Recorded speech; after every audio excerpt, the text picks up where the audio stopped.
Royal fans were buoyed by the news that she had felt well enough to travel with her family to Amateur Hall in Norfolk to spend the half-term holiday with her children, as well as having the family hands-on to help out. It seemed her friends had been rallying around to lend practical and emotional support to the princess so that she's well looked after during her recovery.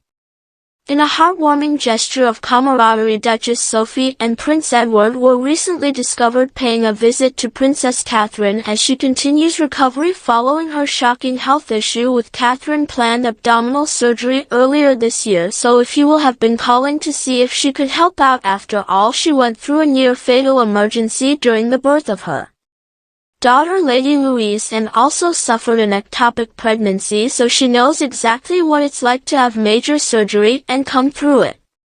And her visit to Amateur Hall showcased the solidarity and support that transcends titles and positions. Both the Princess of Wales and the Duchess of Edinburgh are popular members of the royal family, as well as being family by blood. Both the King and the Princess of Wales undergoing cancer treatment. Sophie has been making headlines recently as she and the Duke of Edinburgh are being praised for stepping up to juggle the royal workload more significantly than anticipated.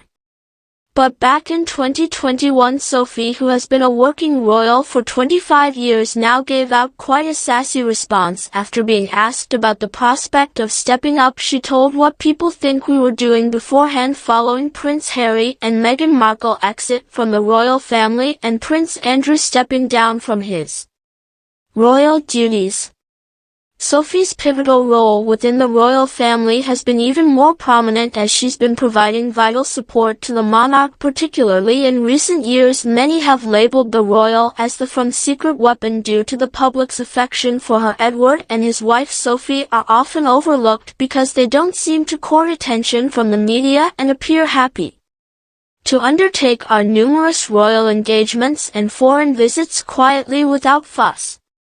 Although way down the line of succession in 14th place, the Duke of Edinburgh is busier and more prominent than ever as he carries out duties, while his eldest brother King Charles is undergoing treatment for cancer, as well as Charles. The Duchess was also believed to be very close to the late Queen Elizabeth, whom she once referred to by a deeply personal nickname, "Hey Mama." In a speech, her daughter Lady Louise Windsor had been tipped for a key role in Prince William's future monarchy by royal commentators. The royal commentator expressed his hope for Prince of Wales to not continue slimming down the monarchy when he becomes king. When Prince William becomes king, I hope he will follow the example of his grandmother Queen Old Isabel and ask his cousins, including Louise and James, to share the royal duties with him.